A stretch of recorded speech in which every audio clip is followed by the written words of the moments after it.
Delanda Est, épisode 3. La flamme de l'homme.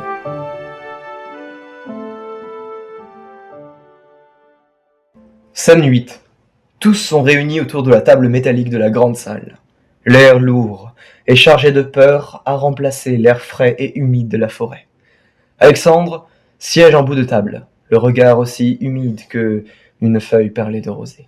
Ses yeux ne retiennent pas des larmes, mais des gouttes de haine. Nous avons oublié, dans l'excitation de la découverte, notre mission, la raison de notre présence sur cette terre. Nous sommes en guerre. Nous sommes en guerre contre la sauvagerie. Nous sommes les enfants de la civilisation. Et nous devons la réveiller. Ce monde, au dehors, n'est plus le nôtre. Il est hostile. Et il vient de nous déclarer la guerre en portant le premier coup.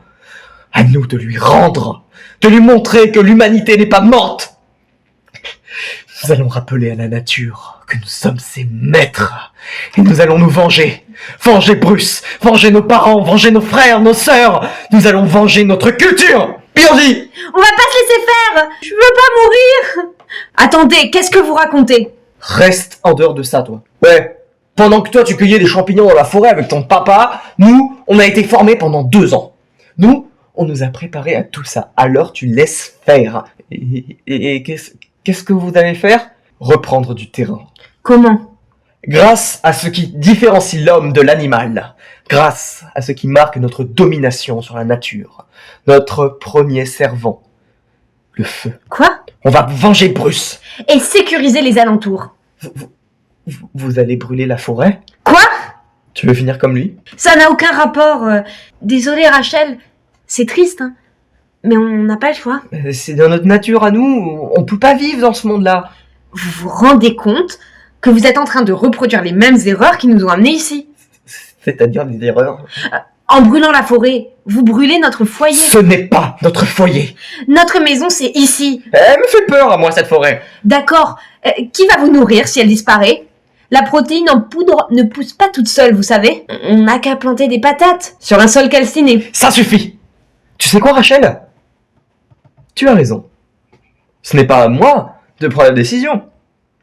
Alors votons.